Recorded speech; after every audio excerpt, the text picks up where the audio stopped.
Hi, everybody. Welcome back to We're Not Fine. Why are we dressed like Gen Zers, you ask? Actually, just Doug is. It's because today's topic, we're laughing about this so hard. So the topic is throning a partner. Are you throning your partner? Are they throning you? And Gen Z, those smart little whippersnappers. I got one. Basically, they rebranded social climbing. They rebranded... Hypergamy, it's called. Stop! What's hypergamy? It's the long ago dating someone or marrying someone of a higher status to elevate yourself was called hypergamy. This podcast represents the opinions of our hosts and guests. The content here should not be taken as medical advice and is for informational purposes only. This podcast also does not establish a standard of care, doctor-patient, or client relationship. No guarantee is given regarding the accuracy of any statements or opinions made on the podcast or website. And because each person is so unique, all listeners are encouraged to connect with counseling and medical professionals for assistance with their personal journey. All people, places, and scenarios mentioned in the podcast have been changed to protect the privacy of those involved. Welcome to We're Not Fine. I'm Dr. Talia Jackson. And I'm Doug Jensen. We thank you for listening every week to our deep and thought-provoking conversations about relationships. So essentially, when I was like 14, my mom thought that I should be married to JFK Jr. when I grew up because that was the only correct match for me. That would have ended tragically. She hasn't brought it up since his tragic end. But it's probably really sad. Like that idea of like elevating your social status, enhancing your reputation because you get boosted into somebody else's social circle. The concept is it's totes fine if both of you know what's happening and one of you doesn't think it's more than throning. Yeah, we'll get into like how do you know this is happening and what are some of the elements of this. But, you know, it's been around forever, guys. We've always had people who have been social climbers. When we looked at this as a topic for an episode, I got really excited because it's stuff we don't talk about. Yeah. And we all know this happens. We all know that, who does we talk about trophy wives. We talk about trophy husbands. We talk about all these things. And we're all, and I have a lot of clients who have talked about like, they feel like the people they're dating are always looking around for the bigger, better deal or the grass is always greener. And it's in that same realm, really. But, it's interesting you just referenced like, as long as both people kind of fucking know what's going on, and I think there's a lot of ways of looking at this, whether it's about how much money you make, whether it's about status, whether it's about how you look, whether it's about, whatever it might be, people naturally. And, the interesting piece is if you look back to high school, if you look back to like who was the most popular or the friendliest of the senior class, oh, that was me. Or you take a look at like who people are looking to date. Everyone wants to be around people who are at the top of the pack because it hopefully elevates them a little bit. They feel like they are hot stuff if they're with that person, which doesn't mean anything, by the way. I'm talking about that this is not real. Like we shouldn't be doing that. We should love people for who they are. And it takes all kinds. It takes people of different levels. It takes, not everyone can be at the top of the mountain. And so the goal here is to recognize that it's happening. I'm going to have an unpopular opinion I bet you will. For the first time in my life. Like every episode. I mean, I'm also thinking about like, first of all, I'm trying to be neutral, but I'm a little bit repulsed by the whole concept. Yeah. I also I was a scholarship kid that went to a really fancy, rich private school, and I developed this sort of feeling of I did not want to associate with the higher, the upper class. I sort of found my own identity that I othered myself in a little bit. And I hung out with the kids, we the whole club kid idea. I was basically hanging out with the skater boys that went to the public schools. We went to dancing at First Avenue every single Sunday night dance party. And my parents were educators and immigrants. And I just like never, I was repulsed by the idea. Also, I think that I felt maybe a little rejected. I was going to say, I want to not get into your own therapy or be your therapist. No, this is why but we're I here. want to say, Let's like, do it. it almost feels a little bit self-sabotaging or self-destructive Maybe. or in a way of coping. Like, I don't believe I belong there, so I'm going to make sure I take control of it. And Yes, but I wouldn't call it self-sabotaging. I would call it rebellious. Yeah, and like sure. owning my own like kind of fuck you attitude. Absolutely, but that comes from somewhere that's Yeah. discontent or not comfortable in your own skin at that moment. Or like if they were judging me, I was going to judge them first. And honestly, Talia, if you are put in a group of people who have a lot of wealth and a lot of status and come from wealthy families, and you did not come from that, and so That's you were a right. scholarship kid, I can see why there was an internalization that you didn't belong, and of course you did. Well, now I feel like I really did. Yeah. But I still, it's like also like back then, like being from a broken home or like being a minority or whatever it was. Like if you weren't, you know, the 16-year-old kid that got a Jeep on their 16th birthday, then you really didn't belong in a way. Anyway, I don't think we all are wanting to sniff out the top of the pack, but maybe that's a healthier So you picked Rob way. because I've grown up since then. That was in college. I was like, he's hot. For me, it was like, he's really tall and looks really healthy and robust. And Rob I is need not to, mediocre. No, he's so handsome. So you somehow resolved some of that like self-destructiveness of I don't belong, so I'm gonna. You know what? With him, I didn't know anything Rebel. about his social or like socioeconomic standing. All I knew was that my gene pool needed some Rob. That's fair. Back to throning, Doug. Where were we even?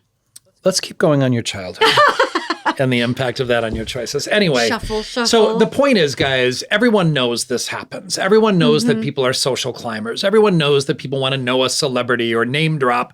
And really kind of gross, right? Because it's so artificial. And at the end of the day and at the end of this life, does any of that really matter? And, you know, we all have to take a look at this. And what I hope is that things are organic. I hope that things are just organic. And if you end up in a circumstance where you know people or you're friends with a professional athlete that's made it at the top of the game, you know, it's so funny. I just said that out loud. And the truth of the matter is because I have a massive, massive thing for the NHL and hockey, and these people You are do. really my celebrities. I go to those events with my friends, James and Sasha, You would where I be can hang out. throning so hard if you could. If you were allowed to throne, you'd be like, can I be your kept biatch? Because I want to, that's what I want to be. What's I wanna really be a so trophy sad is that husband. all of my friends know exactly who I would pick and who I end up standing by and taking pictures by. The guy with the mustache. I actually leaned into him after I bought his bowling shirt in a raffle. I actually leaned into him like we were dating, and I'm like, Doug, get your head on straight. You are not doing that. Yet. Oh, yes. Okay, thank you for your You're optimism. young. It could happen at any But I would be moment. throning, although my sweet friend James said, Doug, someday they're going to want to meet you when they know who you are. I love that. When are we going to be those guys? I love James. I love him too, you know? I know you do. The goal is to communicate openly and honestly about this, guys. Just own it. You know, own it. And I think where the problem comes, if there's a mismatch or a misunderstanding, or the person doesn't know that they're someone that you want on your arm, like we talk about eye candy. Is that right? Yeah, I like Like, that. you know, if people know you are so attractive to me, I'm so proud to have you on my arm. I feel good when we go out.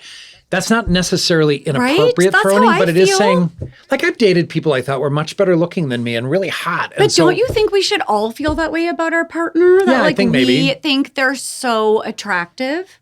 Yeah, I think so. I And think we're that's proud true. of them. And, you know, so there's a balance here. But if you know that person, like, I always wonder how people with enormous amounts of wealth or enormous amounts of celebrity know who their friends really are. And I think it happens organically because those people are not just hanging around you to be your friend.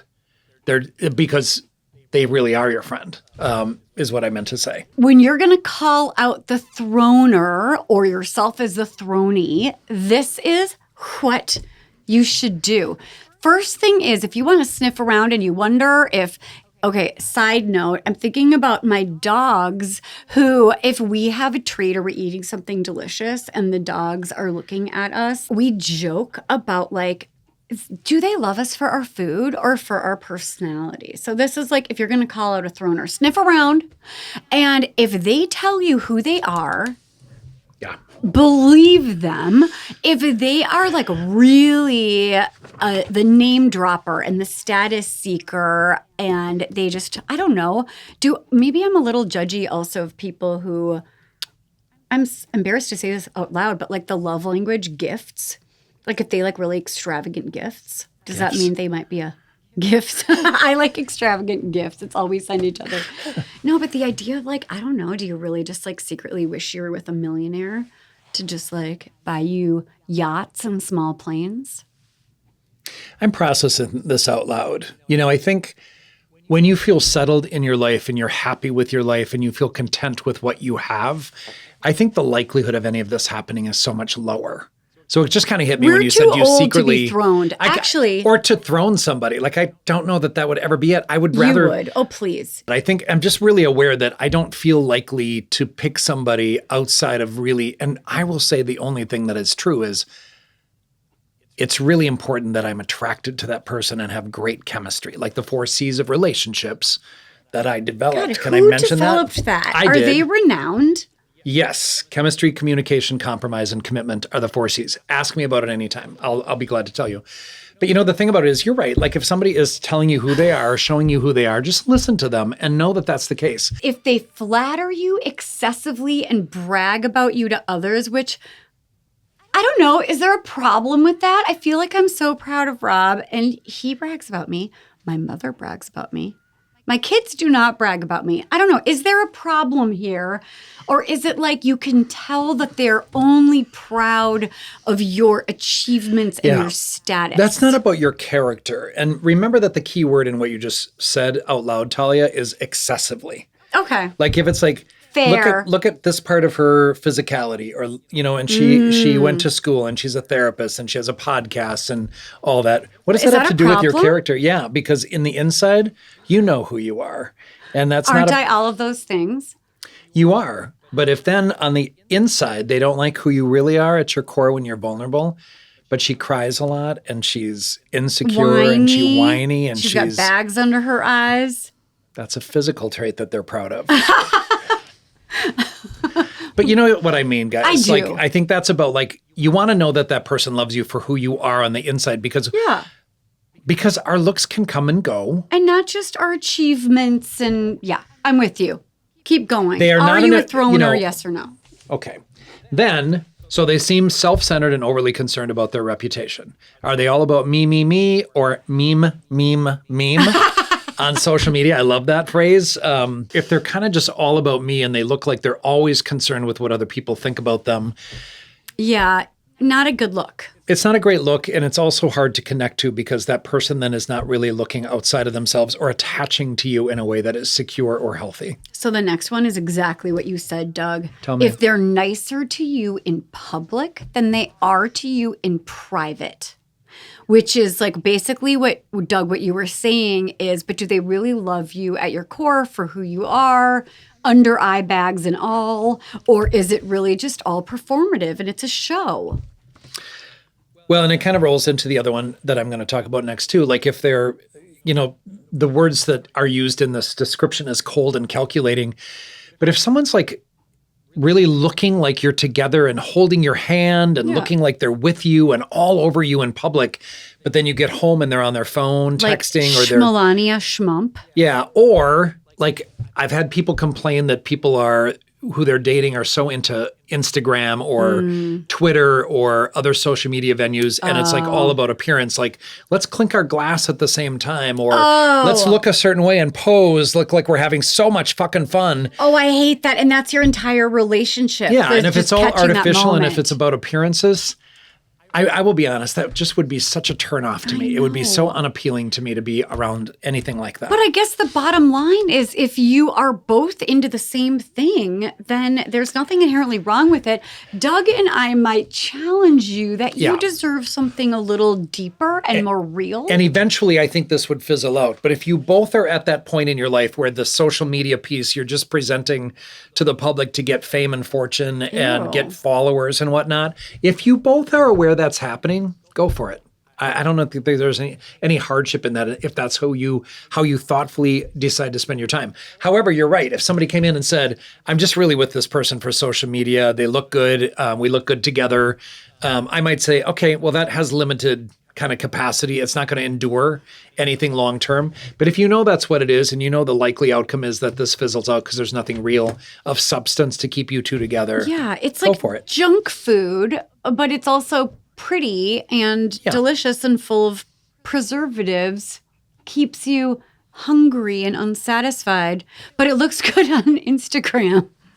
Yeah, they don't seem to be very interested in you as a person, and they don't share much about themselves. It's really, it's not a real relationship, you guys. Wake up. It's not real. This is not a reciprocally, mutually helpful relationship. Like, when it comes down to it, does that person help you with housework? Does that person help you by cooking equally or contributing equally to the tasks and the responsibilities and the demands of being in a relationship or developing a household or shared living space? Or even when they're with you, do they equally offer to make you dinner? Or again, when they're not in public with you and you're not their eye candy or you're not their trophy or you're not their, I guess, throne.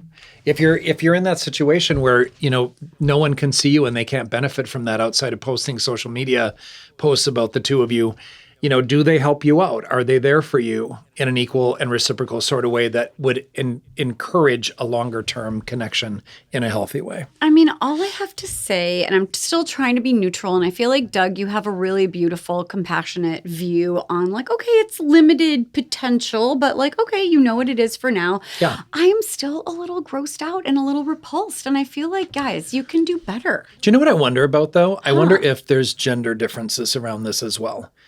I think women are oftentimes the ones that are getting, because of their appearance. I don't want to make a huge sweeping generalization. But then are they being thrown?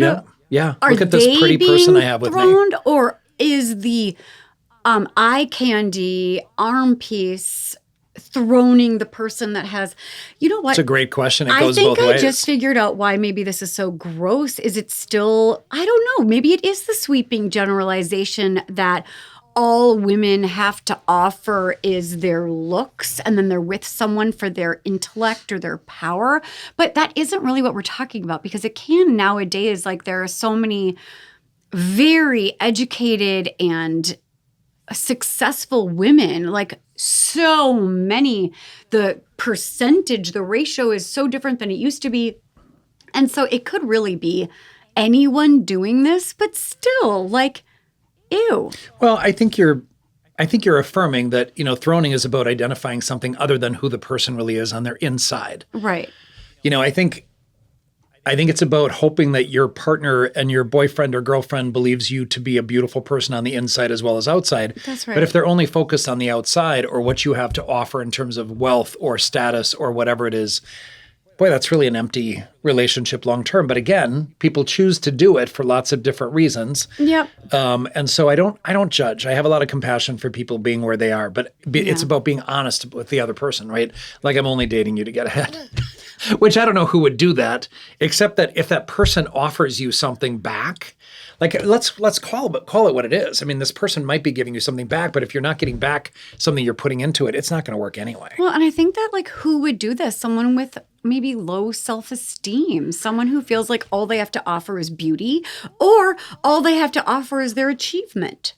And so therefore they don't have a lot of depth or connection or relationship available to offer. Right. But yeah, okay, I'm going to join Doug's team and just say like, hey, if it's fun and it's cute and it looks good on Instagram and there's a time and a place for Doritos, but like, I still think you could do better. I'll also tell you, I just don't know anybody there's nobody going to come into therapy who's saying, I'm really sasatisfied with this. It's I feel it's great really great about this. Because the other thing that happens is that people start to feel really used and pissed off afterwards. And I think it can really be a regretful experience for a lot of people who realize I'm really just a side piece, or I'm the eye candy and that person really doesn't love me for who I am or see me for who I am. Which is a beautiful stepping stone, right, to the rest of your life where you really know your value. Yeah. Like I think sometimes it's kind of interesting. I've had people that have asked their partners or girlfriends or boyfriends questions like, what's my favorite color? When's my birthday? What's my favorite band? What is, where did I grow up? And if the person doesn't know and you've told them. Like, what's your favorite color? Uh-oh, I failed. I did know that. What's my favorite color? Purple. Purple. But yeah, the idea of like, does your person even really know you? And do they adore you for who you are? I don't know. Food for thought, friends. But for sure. I hope that you got some value out of today. We are giving Gen Z all the credit for the rebranding of social climbing. When we talked about this, I made a comment to Talia that this is like the whole concept of ethical non-monogamy being a phrase these days, ENM. And frankly, the LGBTQ community has been managing this in the absence of recognition of our marriage legally and socially for so long. And so I kind of laugh at it. I'm like, all right, we can call it ENM now, but those of us who have been in that community have done this forever. So, yeah. And you know what? But it's nice to have a name that is now recognized by all people. Yes. And I think Throning, I give total credit to my younger child and their generation for coming up with, it's kind of a cool name. And it really describes what it is. I like Throning much better. First of all, nobody knows that word. It definitely needed a rebrand. Friends, find us on social media. Instagram, Dr. Talia Jackson, Douglas L. Jensen with an E-N, and We're Not Fine Pod. YouTube's where it's at, guys. And find us on TikTok. We're Not Fine. We've got some really great videos up there. Really funny ones. Hilarious. And of course, if you have any questions, comments, if you want to contribute at all to this or other conversations, if you want to ask us a question and have two therapists who sometimes joke around, but also have a great deal of experience behind us, please ask us your questions. You can do it anonymously or give us your name and number, and we'll be glad to acknowledge you as well on the podcast. Please write us at we'renotfine.com any time of the day or night, and we will get it. Hypergamy. See you next time, Throning, guys. Turnip. Take care, all.